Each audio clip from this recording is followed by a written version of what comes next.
Complex.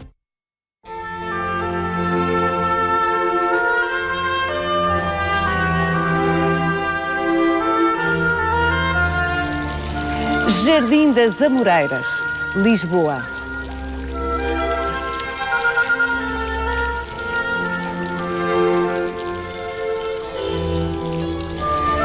Este foi o lugar que Vieira da Silva escolheu para guardar as suas memórias e mostrar a sua pintura. A pintura de Maria Helena Vieira da Silva é inconfundível.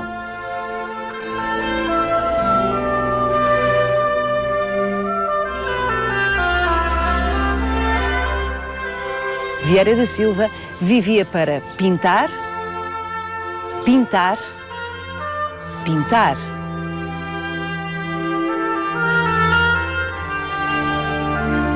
Assim se fez um dos maiores artistas do século XX. Quase tão célebre como a pintura de Vieira da Silva é o seu extraordinário romance com Árpád Enes. Maria Helena Vieira da Silva casou-se com o pintor húngaro em 1930 e só se separaram 55 anos depois, quando ele morreu. Vai querer saber mais? Venha connosco nesta visita guiada.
Marina Bairro Ruivo. Foi exatamente neste lugar, mais propriamente naquela casa, mas aqui no Jardim das Amoreiras, em Lisboa, que Maria Helena Vieira da Silva quis que ficassem guardadas as suas memórias e fosse mostrada a sua pintura. Este sítio é um sítio muito, muito especial para ela. Especial porque Lisboa é a sua cidade natal, e ela tem vários sítios em Lisboa que a marcaram profundamente. Este é um deles. O primeiro será o Bairro Alto, porque ela nasceu na Rua das Chagas na noite de Santo António, 13 de junho. Portanto, ela dizia que mais portuguesa não podia ser por ter nascido nesse dia ao som dos foguetes e no Bairro Alto. E desenhou muito também a Rua das Chagas, mais tarde. E depois é logo, desde muito pequena, uma cidadã do mundo, porque o pai era diplomata, apesar de ter morrido quando ela era muito nova, viajou logo para o estrangeiro e quando ela tinha 3 anos instalou-se em casa do avô paterno, o José Joaquim da Silva Graça, que era o dono do jornal O Século, um homem muito culto, que vivia num palacete que era o antigo Hotel Avis, hoje em dia o Hotel Sheraton, e foi nessa casa, rodeada de adultos, que ela cresceu e rodeada de livros.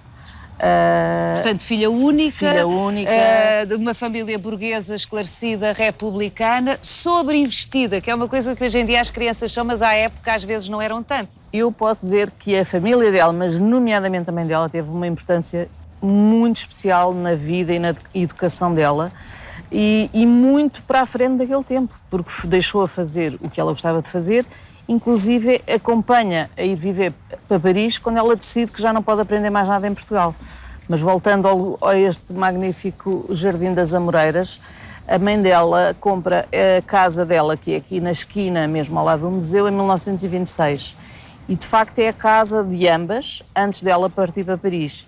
E depois de partir para Paris e de conhecer o Arpad Zenz em Paris, com quem casa em 1930, é a esta casa e a este sítio muito particular que ela volta sempre, sempre, sempre. Isto é a casa lisboeta dela.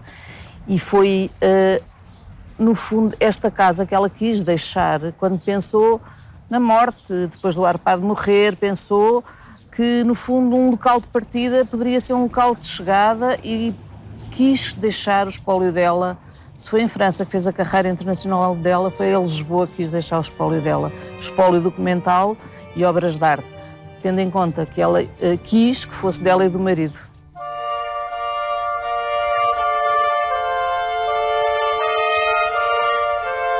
Marina, à medida que os anos passam, a minha percepção é de que a história de amor de Maria Helena Vieira da Silva com Arpad Zenz, de alguma forma está a atingir quase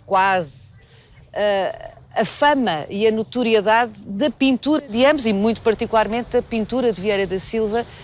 Tão extraordinária foi esta história de amor. Foi uma história de amor extraordinária e muito rica e que durou 55 anos. Até ele morrer? Até ele morrer, em 1985, e tendo casado em 1930. Eles conheceram-se em Paris, numa academia. Coincidência, ambos estrangeiros em Paris, foi a capital de escolha, de eleição de ambos, e foi numa academia de pintura, portanto foi a pintura que os juntou. E passado 2 anos casaram, ele tinha voltado para a Hungria, perderam-se de vista. Quando ele volta, passado 2 anos, foi assim imediatamente irresistível. Coup de foudre. E a mãe da Vieira da Silva, da Maria Helena Vieira da Silva, que vivia com ela em Paris, dizia: tu nem sequer sabes se ele é casado e tem 10 filhos na Hungria, não vê lá no que te metes. Mas foi uma história, não tinha 10 filhos na Hungria, não era casado. E foi uma história de amor, de facto, uma história de amor sem filhos, dedicada à pintura e que faz imenso sentido compreender também a pintura dela pela vivência desta partilha que ela teve com o Arpad Zenz. Assim que casaram, frequentaram aqui a Casa de Lisboa, desde 1931 que vieram regularmente a Lisboa. A Maria Helena Vieira da Silva, aliás, pinta e desenha muito este jardim, este espaço, nos anos 30. E é nos anos 30... Aqui ela terá sido feliz? Foi feliz, com certeza. E foi muito portuguesa, porque ela perde a nacionalidade em 1930 quando se casa com ele, porque as mulheres perdiam nacionalidades e ficavam com a dos maridos. Portanto, ela fica húngara. E viviam em Paris, como todos os estrangeiros naquela altura, sem preocupações nenhumas, até ao aproximar da guerra, em que ela tentou reaver a nacionalidade portuguesa para ela e para o Arpad. Mas durante os anos 30 é quando eu penso que ela se sente mais portuguesa. Vem muito aqui, participa nas principais exposições dos modernistas da altura, pontualmente, em 1930 no Salão dos Independentes, em 35 faz a sua primeira exposição individual na Galeria UP, do António Pedro e do Tomás de Melo. Em 36 faz uma lendária exposição no ateliê, na casa dela, aqui mesmo ao lado, onde é vista pela primeira vez a arte abstrata em Portugal.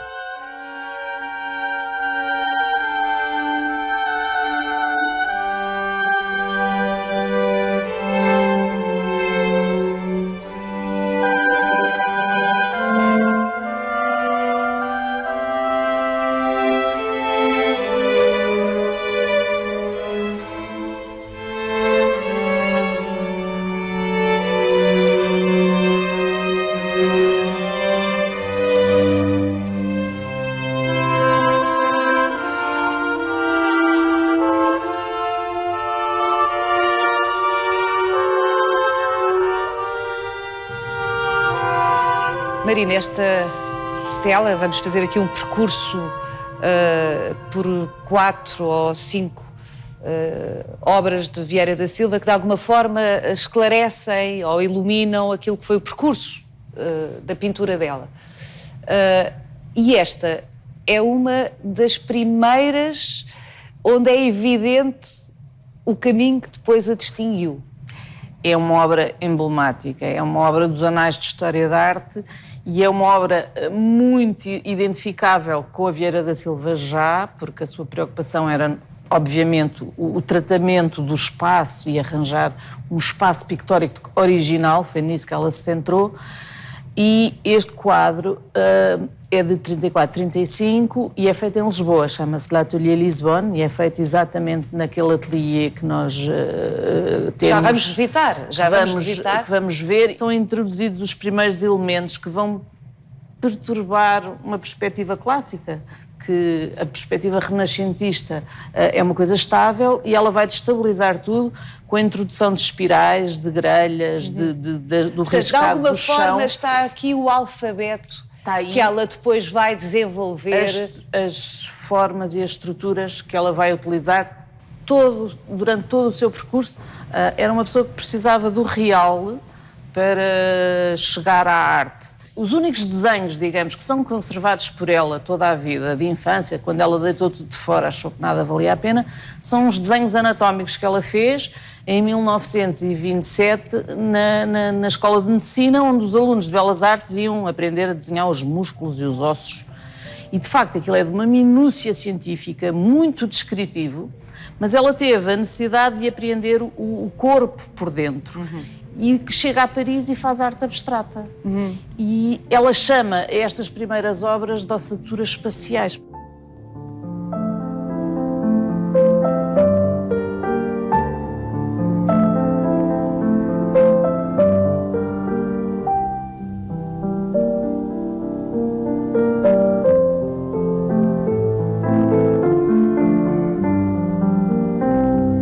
Pelo início da Segunda Grande Guerra, Vieira da Silva tenta ficar em Portugal, com o Arpad, evidentemente, com o marido, húngaro, judeu, e não foi bem sucedida. Não foi bem sucedida, porque ela perdeu a nacionalidade em 1930, quando casou com ele. Eles perderam ambos a nacionalidade húngara porque não se deslocavam à Hungria, ficaram apátridas. O que não os preocupava em Paris, sem conflito. Assim que perceberam que havia um conflito mundial que se aproximava, tentaram, de facto, vieram viver para Portugal. Ela pede um visto para estrangeiro que existe no arquivo diplomático do Ministério dos Negócios Estrangeiros, que lhe é recusado. Portanto, quando há a recusa de um visto de residência... Para o Arpad, eles têm mesmo que pensar no exílio. Pensam primeiro nos Estados Unidos e finalmente decidem-se pelo Brasil.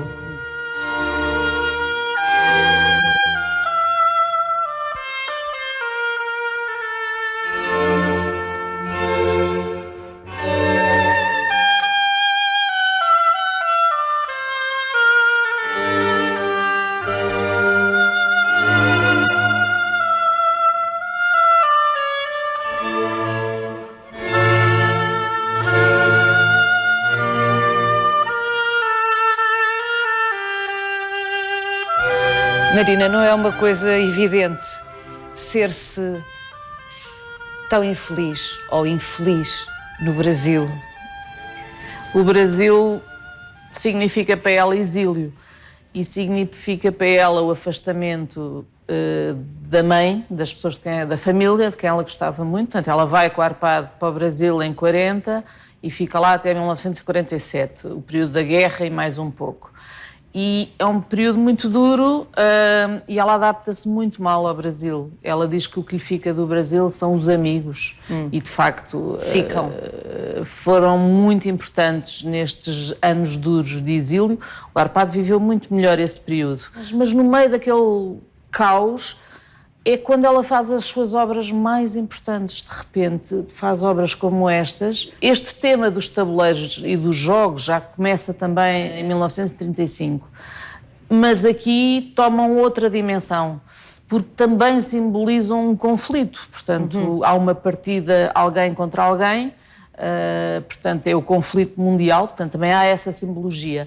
Este espaço que é completamente deformado e é introduzido este quadrícula como módulo, quadrados, losangos, que são completamente indissociáveis do nome da Vieira da Silva, porque ela é como outro tipo de léxico, é uma coisa que acompanhará a sua obra, sempre usado de forma diferente. E por isso é que quando se pensa na Vieira, pensa-se nos quadradinhos.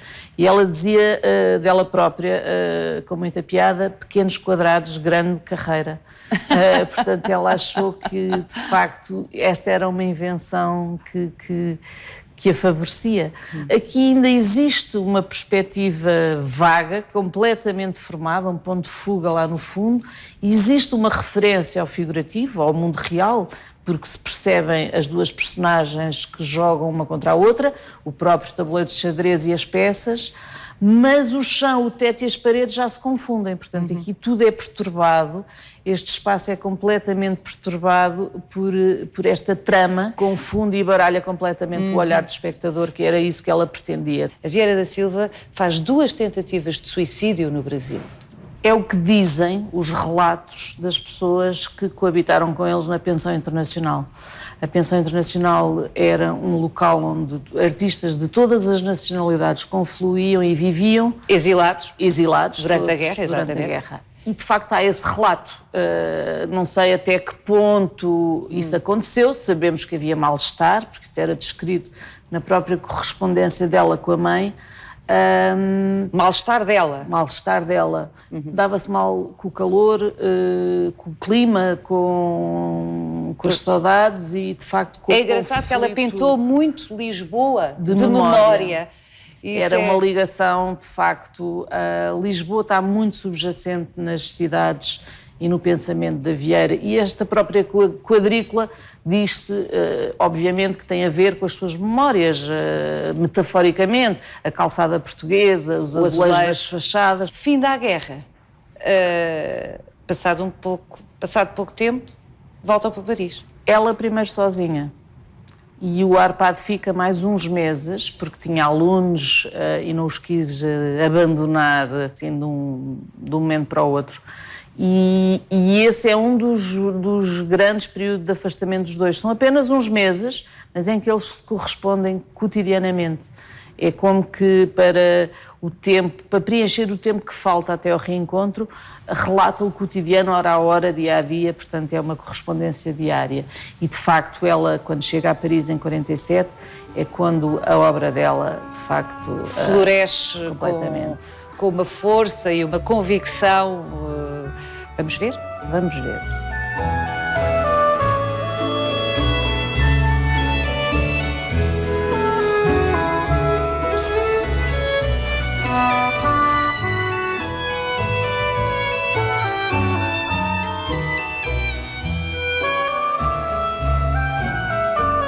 Vamos sentar-nos, Marina, para olhar para este pouco e pouco, é assim que o batizou, não é, em português? Au fur et à mesure. Uma obra de 1965, já da fase da maturidade. Portanto, a Vieira, a partir do final dos anos 50, é reconhecida internacionalmente. O trabalho dela é, de facto, já tem um papel importante na história da arte. E au fur et à mesure quer dizer, a pouco e pouco, tem a conjugação dos vários elementos que ela usa aqui, estão todos concentrados numa única tela. Poderia ser quase que o título de todas as obras dela, que são todas feitas a pouco e pouco. Todas elas são obras muito cerebrais, muito pensadas, muito trabalhadas. Aqui... Ela abandonava frequentemente uma tela num ponto qualquer quando achava que a coisa não estava a correr bem e retomava-a depois, não é? Retomava, muitas delas têm 2 datas, uma de início e uma de fim, e o Arpad nisso tinha um papel muito importante que lhe dizia quando achava que uma obra estava acabada e que lhe eventualmente dizia agora não tocas mais. Chega. Chega.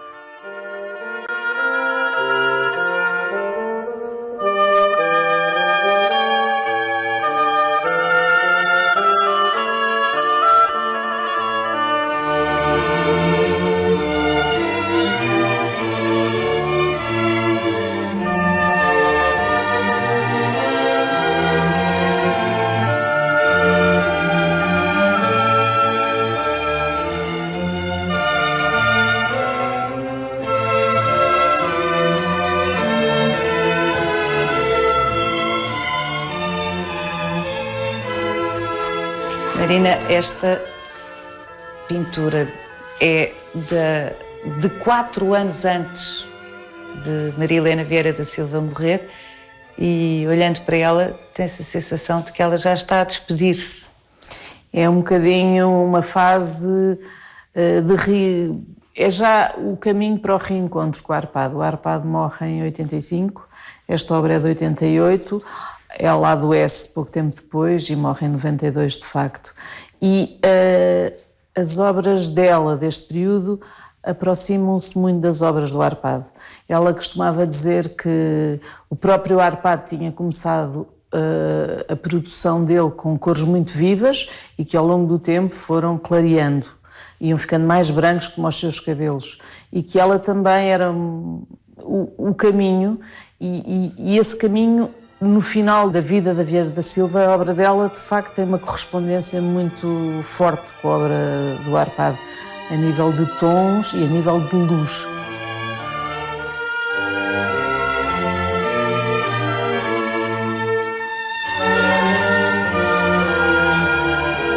Marina, nós já vamos voltar a encontrar-nos e a conversar, obviamente, sobre a Vieira da Silva, a sua relação com o Arpado.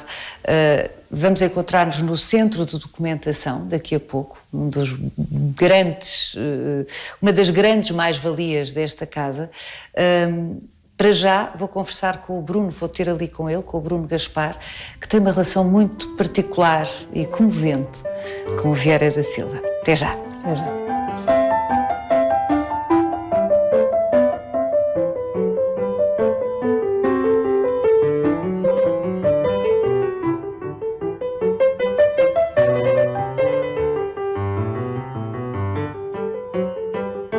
Bruno Gaspar, que bom gosto aqui frente de uma das telas dos anos 50, do início dos anos 50, é a minha época favorita. Também a minha. Também? Também a minha. Também a minha. Representa precisamente a estabilidade que era importante na Vieira da Silva e do Arpado, depois de regressarem do Brasil, e portanto isso revela-se também na alegria. Há aqui, exatamente, há aqui uma explosão de alegria que não é nada frequente em Vieira. Mas, Bruno, em qualquer caso, admito que o Bruno podia ter escolhido qualquer outra, porque é um apaixonado por Vieira da Silva e a sua história particularmente curiosa. Antes de mais é bom localizar-me na geografia. Sou natural de uma pequena aldeia, Torrinhas, no Concelho da Batalha, portanto a 120 km de Lisboa. E por isso o conseguir estar perto de meus pais não tinham nenhuma pintura da Vieira da Silva em casa, e para poder contactar com algumas delas teria de vir a Lisboa. E então tudo começa quando tenho 13, 14 anos, durante uma aula em que, num dos manuais de francês, vejo uma pequena reprodução, a reprodução de uma pintura da Vieira da Silva, de uma rua de Lisboa, e despertou em mim uma enorme curiosidade que veio a propósito também deste início da minha vida relacionada com a arte, que se arrastou até hoje. Acaba por mais tarde tirar história da arte. Sim, mas antes disso, e é toda uma sequência curiosa, vê pela primeira vez uma reprodução de uma pintura de Vieira da Silva num livro da escola. Tem 13 anos. E depois, como bem diz, vivia a 120 km, numa pequena aldeia, a 120 km de Lisboa. E aí começa a querer vir para Lisboa ver ao vivo aquilo que tinha visto reproduzido. Inicio as minhas viagens, curiosamente hoje também faço vida também de viajante. Começo a iniciar algumas viagens que fazia ao sábado. Já contei essas histórias aos meus pais, mas na altura inventava ali uns alibis para poder apanhar o expresso que me trazia até Lisboa.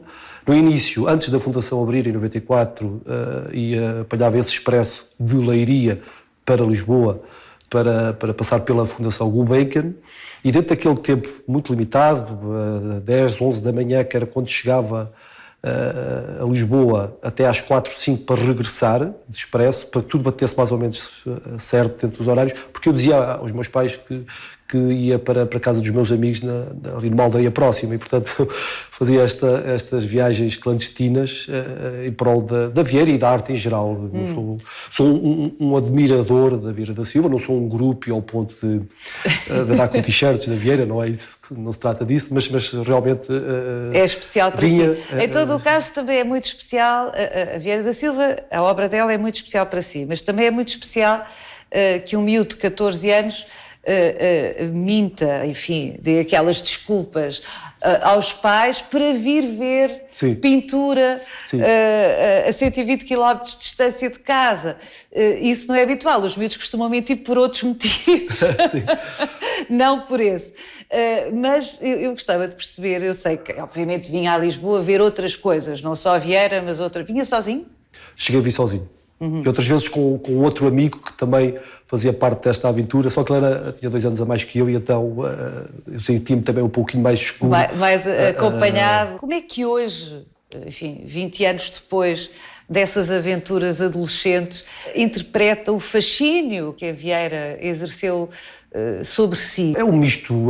Primeiro há uma referência, há uma prenda, há uma noite, um Natal que tive, que recebo um presente muito especial, que era a monografia da Vieira da Silva. Mas já depois de ter visto a reprodução dela no livro? Sim, já depois. O catálogo Raisonné da obra da Vieira da Silva, da editora Sequirá, e a partir daí começo a acordar todos os dias com a Vieira da Silva ao meu lado.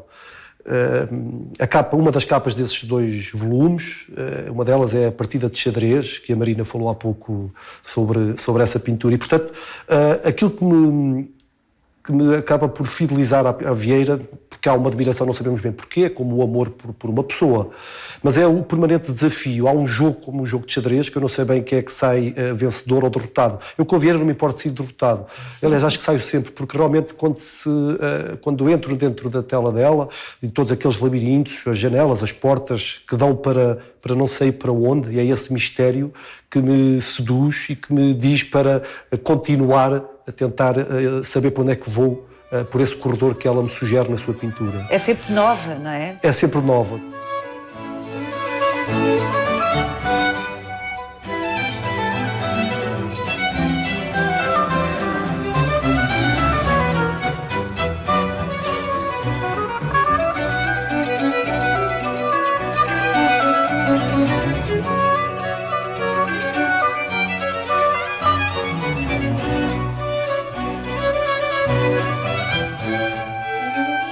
Marina, estava a subir as escadas aqui para o centro de documentação e a pensar que edifício tão acolhedor. É de facto um edifício especial que está classificado e que está inserido na malha urbana desenhada pelo Carlos Mardel depois do terremoto. De 1755? 1755. Século XVIII. Século XVIII, se bem que este edifício tem uma parte do século XVIII, que é a frente que dá para o jardim, e tem um anexo industrial do início do século XX. Isto era a antiga fábrica dos tecidos de seda. A real fábrica era aquela do Rato, e aqui estavam os aprendizes costeares, eram aqui que eles estavam. E por isso é que o Marquês de Pombal mandou plantar as amoreiras do jardim, que no século XIX foram todas retiradas, mas o ano passado foi uma plantada, simbolicamente. E ela escolheu este edifício pela proximidade com a casa dela e pela parte afetiva que este local lhe transmitia, mas também porque ela conhecia muito bem o José Salmeiro Ribeiro, que foi o primeiro diretor e arquiteto responsável pelo projeto de reabilitação do edifício com outro arquiteto, que é o Richard Clark. O arquiteto Salmeiro Ribeiro conhecia tão bem a Vieira da Silva que quis respeitar o desejo dela, e ela achava que isto tinha um ar monástico e discreto, como ela gostaria que fosse a obra dela exposta desta maneira muito discreta como ela era. Era muito seletiva, não é? Sobretudo é isso, muito seletiva, porque dos amigos que ela escolheu, de facto temos uma correspondência, aqui o Centro de Documentação tem várias coisas importantes, a biblioteca da própria Vieira, um acervo epistolográfico muito importante, temos a documentação, a correspondência dela com várias pessoas de todas as áreas, portuguesas, francesas, estrangeiras, desde artistas a políticos, a poetas, escritores. Há algumas cartas que a Marina nos selecionou para termos uma percepção da variedade de personalidades com quem Vieira da Silva se correspondia. E com gente que até é bastante improvável, como a Beatriz Costa, com quem ela teve uma relação de amizade que está documentada, e de facto trocaram muitas cartas. Aqui está uma carta da Beatriz para Vieira da Silva e para o Arpad, exatamente o Hotel Tivoli, onde nós todos sabemos que ela viveu muitos anos, e onde, aliás, a Vieira da Silva irá viver também. Quando a Vieira da Silva chega a uma certa idade, nos anos 80, sobretudo quando a convidaram para fazer a obra do Metropolitano de Lisboa, da cidade universitária, ela já não lhe apetece vir para esta casa, que tinha muitas escadas, então, de facto, instala-se por grandes períodos no Hotel Tivoli. Com o Lopes Graça também é uma relação de amizade bastante intensa e trocam cartas, nomeadamente ele pede-lhe para ela fazer ou para usar um desenho dela, uma pintura dela para uma capa de um disco, coisa que aconteceu de facto. E aqui é ele a dizer que o disco já saiu, todo entusiasmado, contente com o resultado desta colaboração, claro, como é que não havia de estar contente. E aqui Sofia de Melbrenner, uma grande amiga também de Vieira da Silva, com quem ela teve sempre uma ligação de afeto grande, e que foi a Sofia de Melbrenner, depois do 25 de Abril, que a convida para fazer os cartazes em comemoração ao primeiro aniversário do 25 de Abril. A poesia está na rua, os celebérrimos cartazes são feitos a pedido da Sofia de Melbrenner, também há muita correspondência com ela. Correspondência já tratada, temos a do Alberto Lacerda e temos a do Mário Cesarini, a que nós chamamos gatos comunicantes, porque tanto o casal Vieira da Silva Zenes como o Mário de Cesarini tinham uma paixão por gatos, portanto havia sempre uma linguagem relativa aos gatos, como que uma brincadeira entre eles. Querido Mário, quem poderá responder à sua carta? Só um gato. Nós andamos longe da palavra. Ver as orelhas do gato, as flores no jardim, as manhãs de nevoeiro e as tardes de outono. Ver de longe o Mário e imaginá-lo. também entre si eles se tratavam por bicho. Bicho, bichinha, era uma forma carinhosa como ele a tratava. Tinha um léxico próprio mesmo, porque ela era portuguesa de origem, ele húngaro. A língua de comunicação era o francês, mas era assim um francês que enfim, um pouco estrangeirado. E no meio, reinventado. E tinham mesmo um vocabulário muito próprio deles, havia palavras húngaras, havia palavras portuguesas, mas ele, Arpad, tratava sempre por bicho. Bicho era um nome carinhoso e, de facto, ele era um pouco bicho do mar. Edas Drago, terna pequena bichinha, não podes imaginar o prazer que a tua carta me deu. Tão corajosa, tão alegre e espiritual. Verdadeiramente eu não devia fazer mais nada, senão ajoelhar-me diante de ti, minha grande maravilha.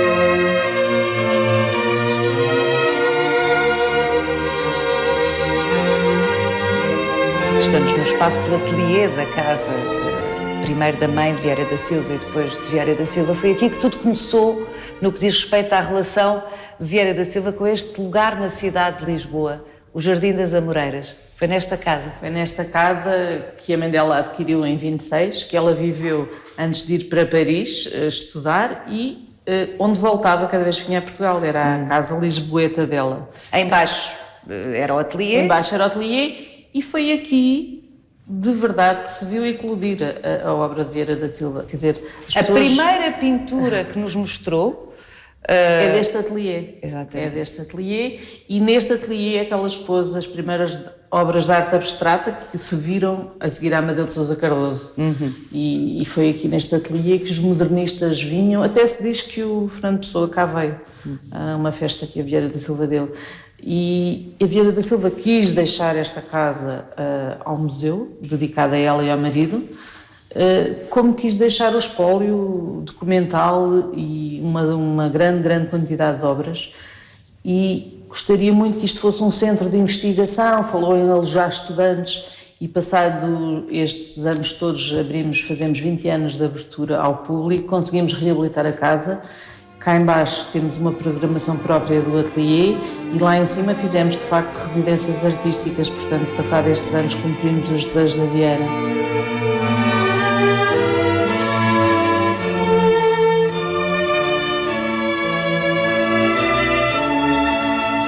Isto são efetivamente os pincéis da Vieira da Silva, e as tintas Os verdadeiros objetos, as tintas, os pincéis, os móveis, os cavaletes, a louça azul e branca que ela colecionava. Aliás, depois podemos ver a composição que ela fez para a cozinha dela e para a casa de banho dela, que foi estudada e discutida com o marido em cartas ao detalhe. A composição dos azulejos azuis e brancas e a fragmentação que ela fez. Poder-se-ia pensar que agora que reabilitaram esta casa, já não tiveram acesso a muitos dos móveis que aqui estariam, mas de facto está praticamente igual, porque isto sempre foi, mesmo quando a Vieira e o Arpad aqui estiveram, de uma austeridade. Uma grande austeridade. De facto, ela reduz ao essencial o que a rodeia. Ela viveu muito para a pintura e tudo o resto era um pouco superficial. Ela gostava muito de arte popular, de pequenos objetos, que nós, aliás, vemos nas fotografias que a acompanharam nos vários países onde ela esteve. As cadeiras de verga, os cavaletes e muitos dos pequenos objetos que ela colecionou ao longo do tempo.